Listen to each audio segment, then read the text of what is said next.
We are going to begin the memorial service for Mr. Paul Michael Prince. If you have a cell phone, I'd ask you kindly to place it in the silent mode at this time or turn it completely off. I'd also like to welcome everybody who is visiting us via live stream. On behalf of the family, thank you for attending. And services will be conducted by Rabbi Michael Tillman.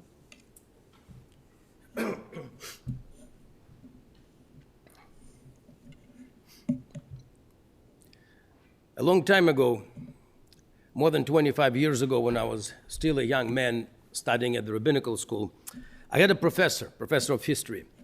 A very prominent scholar he was. In fact, that man, Dr. Jacob Marcus, wrote the very first book on the history of the American Jews. So he was the founder of the field.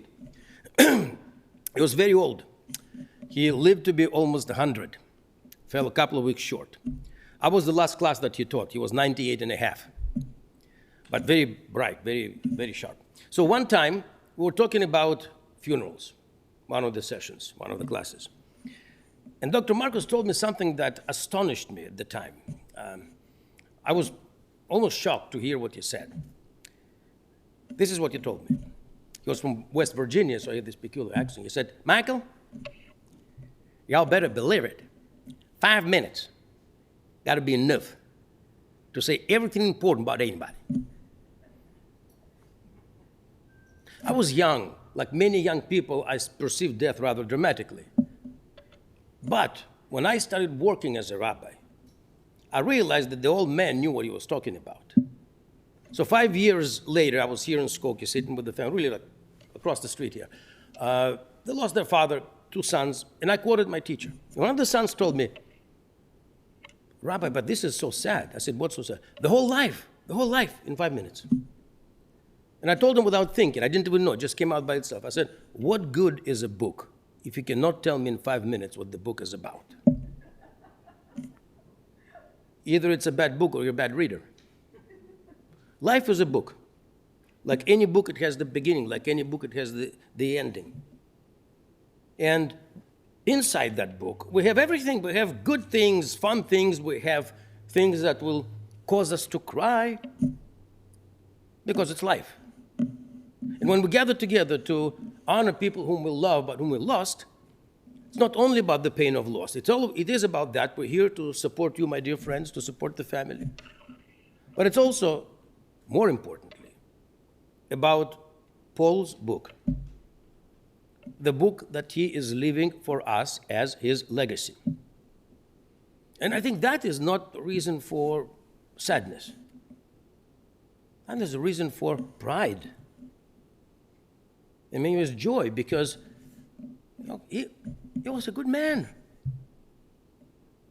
He is leaving so many wonderful memories in our heart. I'm going to quote Sandy Chateau. He was a big presence. You knew that he's in the room. Well, in fact, even you were not in the room where he was, you still knew he's there. Right? I mean, that's beautiful. That's wonderful. So today, along with mourning, we also celebrate all that was good and timeless in Paul's life. Now, how do we write that book? Because all of us, every single one of us, we all write our own book. How do we do that? King Solomon wrote a book called Kohelet, Ecclesiastes in English, 3,000 years ago. So our tradition teaches. In chapter 3, he reflects on exactly that topic. He opens with a line that you will recognize that you never even read the book. For everything there is a season, a time for every experience under the heaven, a time to be born, and a time to die. Right? Remember that one. Huh? There was a song in the night. Right, by the Byrds. No, but you can see, if you do remember the 60s, you were not there. So following that statement, having established our finitude in life, Solomon goes on to highlight contrast in experiences as we all have, right? Good and bad, pleasure and pain, profit and loss, everything. So what does it mean? It means that it is our duty to make sure that each experience counts, that it's meaningful. It's easy to make the fun ones meaningful. It's much harder to make the challenging, the painful ones meaningful. All the same, it is our duty. And this is how we wrote chapters of our book. and this is what King Solomon had to say. לכל זמן ועת לכל חפץ תחת השמיים. עת לרדת ועת למות, עת לדעת ועת לקורן לטובה, עת לפרוץ ועת לבנות, עת לבכות ועת לשחוק, עת צפות ועת רקוד, עת להשליך אבנים ועת כנוס אבנים, עת לחבוק ועת לרחוק מחבק, עת לבקש ועת לאבד, עת לשמור ועת להשליך, עת לקרוא ועת לתפור, עת לחשות ועת לדבר. For everything there is a season, a time for every experience under the heaven. A time to be born and a time to die. A time to plant and a time to uproot what is planted. A time to break down and a time to build up. A time to weep and a time to laugh. A time to mourn and a time to dance. A time to cast away stones and a time to gather stones together. A time to embrace and a time to refrain from embracing. A time to seek and a time to lose. A time to keep and a time to discard. A time to rend and a time to sow. A time to keep silence and a time to speak. It is a time to speak. It is a time to reflect on the book that Paul is living for all of us. Now, I will try to make it in 5 minutes, which for rabbis is always very challenging. But I will try all the same, also knowing that following my remarks, there will be other wonderful people that will share their sentiment and thoughts about our dear Paul. So I will limit myself only to highlighting the landmarks of his life, because he has a fun biography, really. He was born in Boston, Massachusetts, which is a culturally very different place from Chicago. It's a very interesting place, a beautiful city. I think you all know that. Grew up with two brothers, Charles and Stephen. And then again, unlike most kids in the United States who graduate from high school, and they tend to go to college in the same state usually. And Paul did it differently. He wasn't that minority. He moved way south. He moved to Miami, Florida, where he attended University of Miami. And I also would like to mention, as the father of the officer of the U.S. Army and the father of and the father-in-law of the officer of the U.S. Army, I'd like to mention Paul's honorable service to our country. He served in the United States Coast Guard, and he had this Coast Guard hat that was hanging from a hook until the last days, really. And eventually, Paul made his way up to Chicago, where first he worked for National Safety Council, and then most of his career is associated with National Sporting Goods Association, which honestly is a fun job, really. It's a pretty cool job. Especially, he ran the shows at McCormick Place. Well, yes, preparing that show is stressful, no question about that. But overall, when you get it done, it's fun. And really, the reason why it worked out for Paul was that he was a fun guy. He was a fun guy. He loved conversation, and he was the man who always thought of other people. He was thoughtful that way. He would do anything for anybody. I'm quoting Sandy here too. So he loved to make you laugh, and that was also a very important part of establishing rapport in your business dealings as well. When you make people laugh, because, my friends, humor is not a joking matter. Humor is very serious. Laughter has a healing power. Any psychologist, psychiatrist will tell you that. So Paul was the man who loved life and lived life to its fullest. He liked spending time with family and friends, and I will stop here at this point because members of his family will share their thoughts about Paul in that regard. He enjoyed traveling, he enjoyed bicycling, he enjoyed food. Well, that shouldn't have, I didn't need to say that. He was a Jewish boy, so Jewish boys love food. There are no exceptions to that rule. And I'm afraid not only Jewish boys do. Right, Chris? Deborah will attest to that, I'm sure. Just men love food. I never met a man who doesn't love food. It doesn't exist. And he loved sports, all things sports. And in particular, Paul, of course, was a big fan of his teams. Boston Red Sox it was, right? Then Miami, what, Hurricanes it was? Love to watch that. But he lived in Chicago as well, where we have Chicago Bears, which is not a very exciting team right now. Well, I mean, it's exciting, but not in a good way. It's more like hypertension, exciting, kind of, right? All the same, since we're celebrating love for sports, and in honor of our dear Paul, I would like to invite Clark and Linda Andrews to come up here and share with us. I think they said they'd share with us the Bears song, wasn't it, right? Yes. I'll try to adjust the mic here.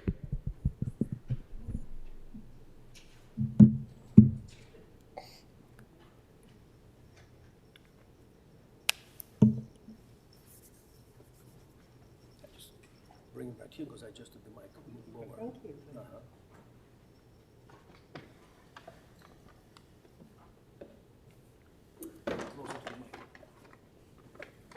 Clark and I have been friends with Paul since our daughters, Debbie and Bree, were in kindergarten. So we've known him a long time. And we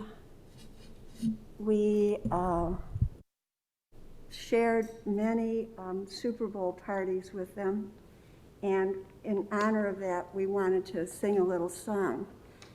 You have to accept the fact that in all of Chicago, we probably have the two worst voices in the area. But we're going to give it a try because we think Paul would like this. Okay, ready? Yep. Okay. Bear down, Chicago Bears, make every play, clear the way to victory. Bear down, Chicago Bears, put up a fight with the might so fearlessly. We'll never forget the way you thrilled the nation with your T formation. Bear down, Chicago Bears, and let them know why you're wearing the crown. You're the pride and the joy of Illinois. Chicago Bears, bear down.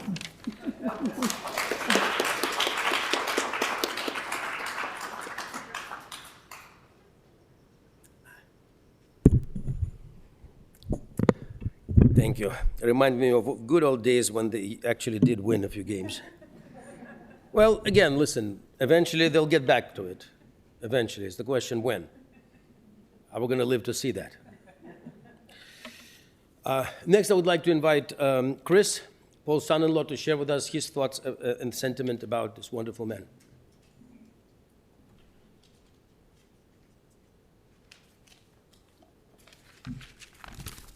Thank you, Clark and Linda. That was great.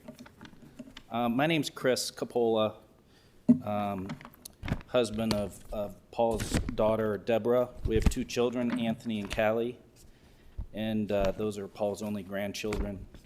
We're from West Des Moines, Iowa. Our condolences to Sandy, Paul's wife of 24 years.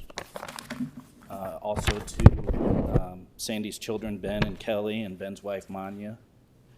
I know Paul loved and cared greatly for you as he would share with us updates in your lives and good stories nearly every time we were together. I know that our family wishes that we could have been a bigger part of your lives. My condolences to everyone else in his family and to his friends.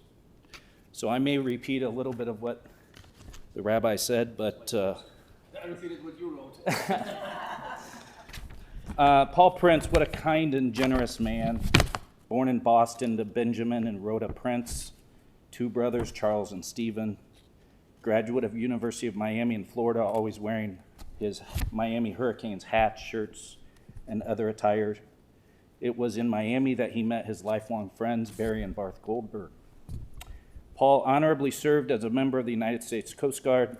As the rabbi said, his hat was hanging in his room till the end at Glenview Terrace. He married his first wife, Pat, in 1968. Deborah was born in 1973. Pat passed away, unfortunately, of cancer in 1995, while Deb and I were dating at the University of Iowa. I had the pleasure of meeting Pat a few times. She was an amazing person, who left this world much too soon. Most of you know that Paul ran the annual Sporting Goods Association trade show at the McCormick Place in downtown Chicago. He traveled throughout the year also to many other trade shows and had a ton of great relationships in the sporting industry, hotel industry, and restaurant industry. When I first met Paul, we of course went to a restaurant, and of course he knew the people there, including the manager. I immediately noticed that not only did he have the gift for gab, but he genuinely loved people and wanted to know more about them, everything about them. He always would grab the business cards of whoever he would be talking to, many times keeping in touch with them and getting to know them for the next time he stopped into their hotel, their stores, restaurants, and quite frankly, any type of business. On occasion, Paul's filter, or lack thereof, would result in some embarrassing moments. Not for Paul, but for the people that were with him. He was not afraid to say what was on his mind. To be honest, we got used to it, and it was funny when that happened. He not only loved people and conversation, but he loved food. He would talk about lunch and dinner during coffee at breakfast. He wouldn't need a menu to order, but he would look at it anyway. If Paul found out you were going somewhere on vacation or business, he would immediately tell you what hotel to stay and what restaurants to eat. When Paul learned of his daughter's engagement to me, I swear our wedding and reception was organized from A to Z within like 10 days, even though it was a year away. He was very organized, thoughtful, and energetic. He did not like to sit around. Paul was always coming to see us, his daughter, Deborah, and their relationship was not only strong, it was impressive. After Anthony and Callie were born, he was equally an amazing grandfather. He would travel to Iowa for their birthdays, important religious events, sporting events, graduations, and of course, holidays. I could not ask for a better father-in-law. Not only that, I was fortunate to marry an only child who was Jewish, so we didn't have to share holidays. Paul became a very important part of our large family in Iowa. Everyone in our family knew Paul would be there for these important events. I think his favorite holiday was Thanksgiving. Of course, it was ours. We all looked forward to his arrival. We also knew we would be eating from the time he arrived to the time that he left. So Thanksgiving morning kind of became Paul and my thing. We would typically be the first ones up, usually between 5 and 6. Coffee would be the first order of business. We made sure to have his bold Sumatra Starbucks on hand. And then we would begin the process of preparing the turkey, and that became what we did. He taught me how to cook a turkey on the Weber grill using charcoal and a drip pan for the gravy, and everyone loved it. Deb and the kids would wake up at some point after we started. Conversation, lox and bagels, Macy Day Parade, football games, more food, more conversation.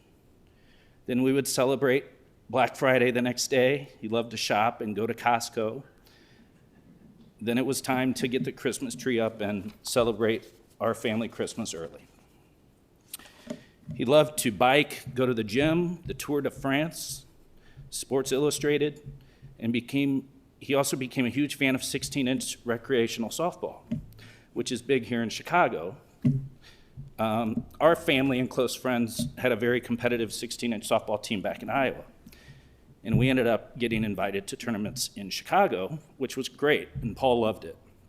He had friends in that community here, and we ended up getting second in the nation 4 times. We could never beat the top Chicago team, but we did well. Anyway, Paul, he absolutely loved going to the tournaments. He would look forward to the team camaraderie and, of course, the concession stands and just the overall conversation. He became very close to the team and the others that would come to the tournaments, including my parents and my grandmother, my brothers, cousins, aunts, uncles, and many of our friends. Deb and our family wanted to give a special shout out and thank you to the wonderful caregivers at Glenview Terrace. They were fantastic. Also Northwestern Hospital and all of his care providers. We know that Paul thought the world of them, and so did my wife, Deborah. So thank you very much.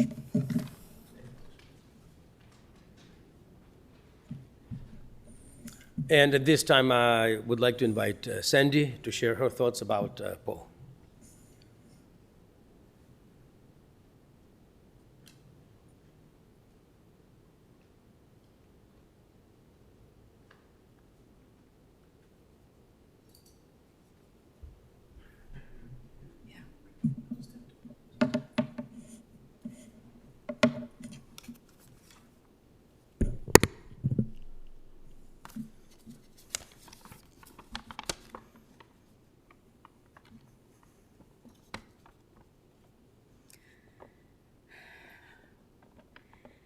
I thank God for Paul Michael Prince. When remembering my husband, there's so much to account for, it's hard to know where to start. Paul Prince was a big energy person. The Starbucks didn't hurt either. He was closely in tune with the flow of life. One of his greatest gifts was he naturally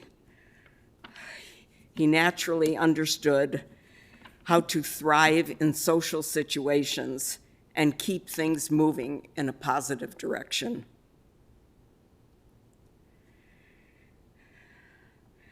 I never knew anyone with qualities quite like his until we met. When I met Paul, whole new worlds opened up to me.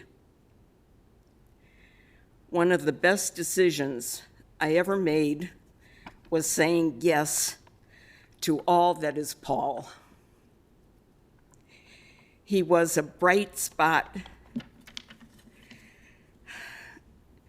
He was a bright spot for sure to a lot of people, and I was proud to have him in my life every day. You know, love doesn't stop just because the body stops. Love isn't contained in physical heart that pumps blood. It flows through the life energy that each of us has the courage to align with, to give to others, and fill a well that never empties and never runs over. I think Paul knew this instinctively. That's where we can find Paul anytime we want to. Thank you.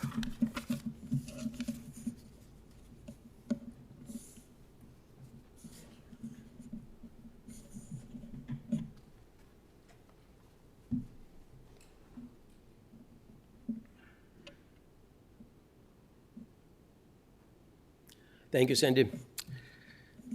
Today, my dear friends, is the day when we say, Lech B'Shalom, which means go forth in peace.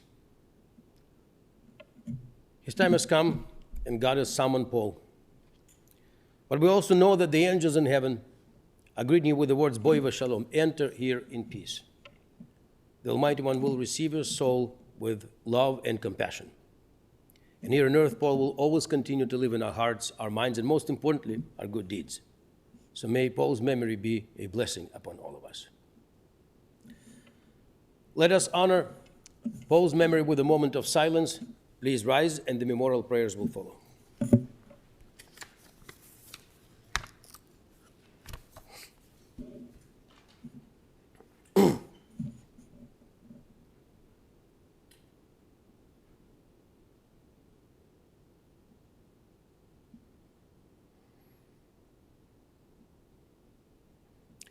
אל מלא רחמים שוכם במרומים, אמצע מנוחה נכונה על כנפי השכינה, במעלות קדושים מוטורים כזער הרקיע מזהירים, את נשמת פול שהלך לעולמו, בעל הרחמים יסתרהו בסתר כנפיו לעולמים.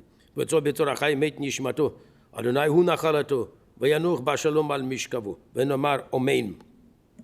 God full of mercy, who dwells in the heights, provide a sure rest upon the divine presence's wings, within the range of the holy, pure, and glorious, who shine and resemble the skies, to the soul of our beloved Paul. The Master of mercy will protect him forever, and will bind his soul in the bond of everlasting life. God is his inheritance. May he rest in peace. Let us all say, Amen. And finally, my friends, we shall say Kaddish in memory of our beloved Paul. Many of you heard about Kaddish. Some of you know what Kaddish is. But it is important to remember, Kaddish is not about death. Kaddish is a hymn of praise to God, and therefore it is a hymn of praise to life itself. And so today we shall honor Paul's life. We shall honor the book that he is living for us, the book of his life, that he is living for us as his legacy, with the sacred words of our ancient prayer. Yitkadal v'yitkadash shmei rabam, bi'alma divrach cherutei v'yamlich malchutei, v'chayechonu v'yomechonu v'chayei dachol beit Yisrael, ba'agala v'zman kariv v'yimru amen. Yeh shmei rabam mevorach le'olam u'le'almei almaya. Yitbarach v'yishtabach, v'yitpar v'yitromam v'yitnaseh, v'yitadar v'yitaleh v'yitalal, shmei yitgudsha brechu, le'ela min kol birchata v'shirata, tush bechata v'nekemata, da'amiran bi'alma v'yimru amen. Yeh shlam rabba min shmaya, v'chaim aleinu v'al kol Yisrael v'yimru amen. Oseh shalom bimromav, u'yaseh shalom aleinu v'al kol Yisrael v'yimru amen. May God grant peace to those who mourn and comfort all the bereaved among us. Amen. You may be seated, my friends.